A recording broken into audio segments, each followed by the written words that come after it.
Ya, selamat siang, sahabat Minahasa. Hari ini kita boleh bisa berbincang-bincang tentang suatu hal yang sangat sangat baik dan sangat luar biasa tentang uh, Minahasa ya.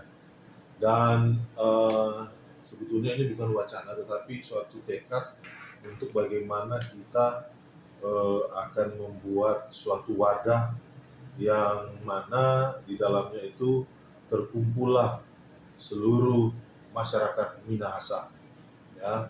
Oleh karena itu wadah ini akan disebut dengan Perhimpunan Minahasa Raya ya, yang penggagasnya itu sudah ada bersama dengan kita ya, Bapak Jack Tumewan ya, seorang yang punya komitmen kuat untuk tanah kelahiran, tanah leluhur, yaitu Minahasa.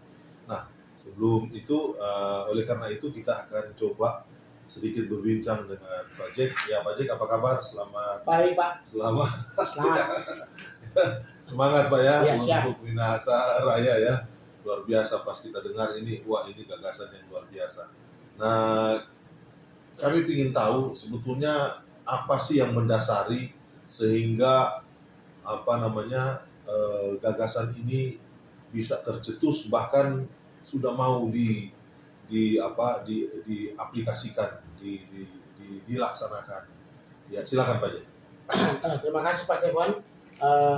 Kembali kami mengudara ya, karena kita sudah punya website yang kerjasama antara Perhimpunan Minahasa Raya dengan Benteng Indonesia Emas untuk menunjang Prabowo Gibran sukses dalam menggapai Indonesia Emas ke depan. Jadi teman-teman, ini Perhimpunan Minahasa Raya ini sudah dari 2 tahun lalu dan kita sudah bikin grup. Pertama cuma Perhimpunan Minahasa, tapi tiba-tiba ada orang lain klaim Minahasanya, nah kita jadi Perhimpunan Minahasa Raya.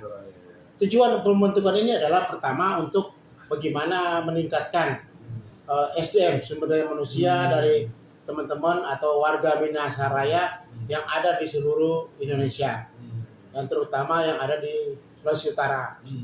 Kedua adalah untuk bagaimana bisa teman-teman berkiprah di tingkat nasional, karena dulunya sudah banyak orang Indonesia yang berkiprah tapi sekarang malah berkurang. Kenapa? Kita mesti mempertanyakan. Ketiga itu menghimpun pengusaha-pengusaha untuk bisa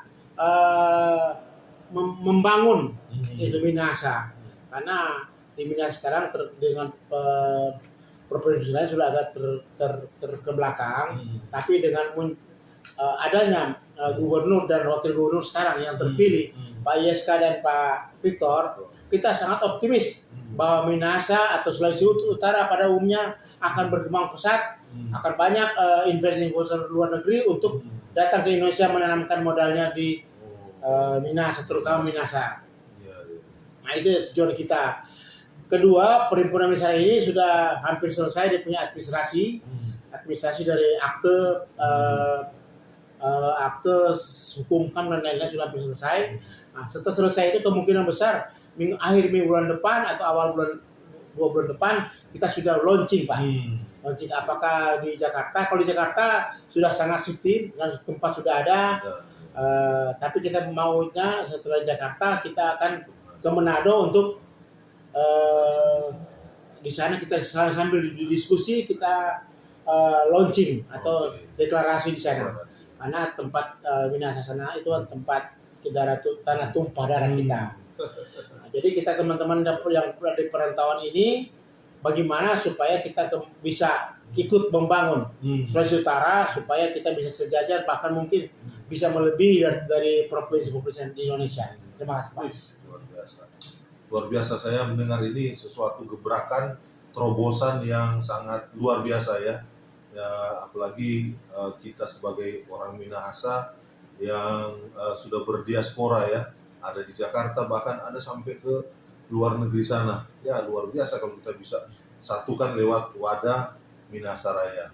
Oke, kalau boleh tahu Pak, langkah-langkah konkret apa ke depan ini yang akan dilakukan sehubungan dengan pemberdayaan sumber daya manusia maupun sumber daya alam, Pak.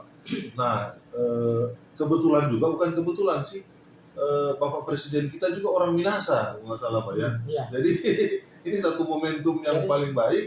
Di samping gubernur juga mendukung, tentunya kalau kita bisa bersinergi dengan pimpinan nasional, wah ini luar biasa. Kalau nggak salah sekarang juga Pak, beliau sudah komitmen untuk di daerah Languan sana bikin satu sekolah unggulan, dan sekarang sedang dilaksanakan Pak. Itu baru salah satu aja, mungkin bisa disinergikan dalam hal-hal apa aja Pak. Jadi kita semestinya kita orang Minahasa bangga sebagai putra putri Minahasa. Iya. Kenapa kita mesti bangga? Karena dari zaman dulu, zamannya Samsul Langit dan pahlawan lain, Iya. itu terkenal dengan IQ yang mantap, Pinter-pinter Pak. pinter-pinter. Jadi kenapa kita tidak sinkronkan dengan sekarang ini? Iya. Karena kan banyak pemuda-pemuda sekarang semestinya mereka diberdayakan agar mereka bisa mampu untuk bisa bersaing dengan teman-teman yang di daerah lain. Iya. Kedua, dengan munculnya Pak Prabowo sebagai presiden, Wah, karena mamanya itu orang Minahasa, oke. justru itu beliau sangat antusias untuk bisa mengembangkan di Minahasa, terutama di Lamongan. Kan di Lamongan ini sebentar lagi akan dibangun oleh Pertama dia. oleh gubernur adalah untuk sekolah unggulan. Oh iya. Sekolah punya ya, dan orang semua punya kesempatan untuk sekolah di situ. Iya. Baik dia orang ada dan orang standar bisa, asal dia punya kemampuannya jelas gitu. Karena sekali lagi yang agak keterbelakangan sekarang itu Minahasa itu, gitu. Yang lain-lain. Nah, kita perlu tunjang karena di sana masih ada destinasi wisata termasuk Danau Tondano yang bisa kita kolaborasikan dengan beberapa negara yang bisa sangat membantu untuk bisa mengelola itu, apalagi kuliner, peradaban manusia, energi terbarukan, pariwisata. Nah, di sana kita bisa ciptakan itu. Karena kan bisa satu kali putar aja begini waktu saya ke Guangzhou, Pak. Satu kali putar begini 1 miliar, Pak. 1.000 orang, masa kita nggak bisa bermain di situ? Itu bisa mendatangkan devisa. Kedua, masyarakat di sekitar Tondano ini bisa kita berdayakan dari kuliner dan lain-lain. Karena beberapa ikan yang ada di Danau Tondano itu tidak ada di tempat lain, termasuk bayangkan dan lain-lain gitu. Ini cerita orang gitu. Betul. Jadi saya sangat